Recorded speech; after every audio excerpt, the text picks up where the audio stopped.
Joe's Crab Shack has done some questionable things throughout its history. No tipping, awkward dance moves, serving alcohol to minors. Keep watching to find out more. Just a few years ago, there were Joe's Crab Shack locations everywhere. In fact, according to FSR magazine, there were almost 140 locations operating in 2014. However, that kind of widespread success apparently wasn't sustainable. In 2017, the chain abruptly closed 41 locations all around the country. The brand left Indiana and Michigan with no locations left in those states at the time. However, this news didn't come as a total shock to those who knew what was happening. The brand's parent company, Ignite, was already struggling. They ended up filing for bankruptcy before the new owners took over. With the tide turning against large national sit-down chains, we don't see Joe's Crab Shack making a major comeback anytime soon. Like many restaurants, it too suffered from the effects of the COVID-19 pandemic. Multiple stores closed in places like Cincinnati and Vancouver. We can't say we're totally surprised, but we're sure the people who live there are going to miss their buckets of crab legs. This incident was a particularly shocking error on the part of Joe's Crab Shack. According to Eater, in 2016, the company came under fire for using a racist and violent photo as interior decoration at a location in the Minneapolis area. The photo depicted a lynching of a black man by a white mob, and the deeply insensitive and crass caption read, "All I said was that I didn't like the gumbo." Two customers, Tyrone Williams and Chantel Allen, noticed the photo and did some research. They discovered that it was an actual photo of a lynching that took place in 1896. When they brought it to the manager's attention, they received an apology, but nothing was done to rectify the situation. The company did apologize, according to USA Today, but that doesn't really excuse them from the fact that they allowed this decor to be placed in their restaurants. Many felt like this casual portrayal of racial violence in what was supposed to be a family-friendly restaurant underscored the fact that racism is still a problem that this country has not yet reckoned with. If you've worked in the restaurant industry before, then you know that tipping can be a major problem. At most establishments, servers are paid far below minimum wage. In fact, the minimum wage for tipped workers is only $2.13. Basically, by the time they're done paying their taxes, they aren't making any money from the pay itself. Instead, tipped workers are essentially paid with tips only. On a good night at a good restaurant, this means that a server can leave with a significant sum of cash. However, more often than not, servers get tables who tip very little or don't tip at all. In some cases, a customer not leaving a tip could even cost a server money.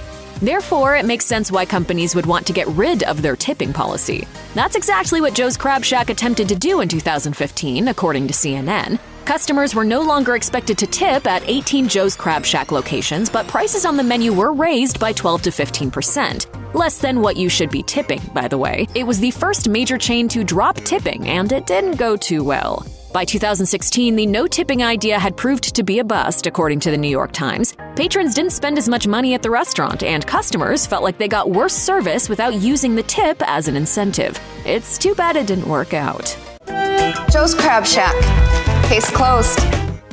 In the U.S., the drinking age is 21. Say what you want about that law, but restaurants must abide by it if they want to stay in business. At some restaurants, servers have to check people's IDs to make sure that college kids who are under 21 aren't trying to order alcohol. But while it may be easy to mistake a 19-year-old for a 21-year-old, it's a bit harder to accidentally serve alcohol to a 2-year-old. Alas, that's what happened at a Joe's Crab Shack in Colorado Springs, according to Grub Street. One family took 6 children ages 2 to 8 to a local Joe's Crab Shack where they ordered a drink referred to as shark nibbles. It was supposed to be a non-alcoholic, fruity drink that came with a shark toy. Instead, they were accidentally served shark bites, which is a similar version of the same drink, but it comes loaded with booze. The 2-year-old had finished their drink by the time the staff realized what had happened. Paramedics were then called. Everyone makes mistakes, but this one was a major mishap. The employee who served the drinks to the family was fired by the restaurant, according to Business Insider.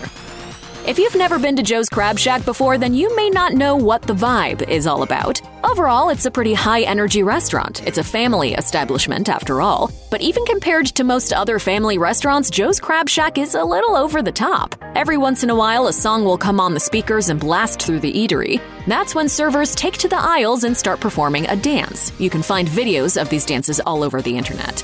For those who love to dance, we can imagine that this job would be a lot of fun. However, we can see how it would get old, too. You're just trying to do your job, and then you have to stop taking care of your tables just to do a dance. And as a customer, it's kind of annoying to watch your server do the cha-cha slide when you're patiently waiting on your drink to come out to the table.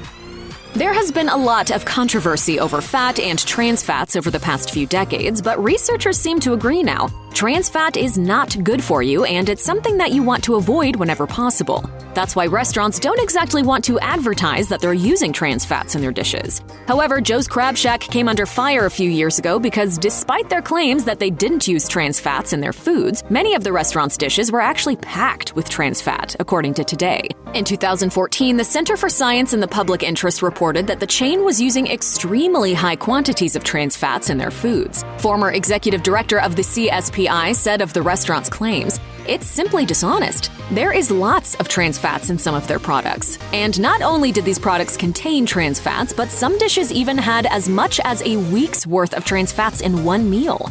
It's important that restaurants are honest about what kinds of food they're serving their patrons so that those customers can make informed decisions about their health. This behavior definitely raises eyebrows about what other shady business practices are going on within the company. Check out one of our newest videos right here. Plus, even more mashed videos about your favorite restaurants are coming soon. Subscribe to our YouTube channel and hit the bell so you don't miss a single one.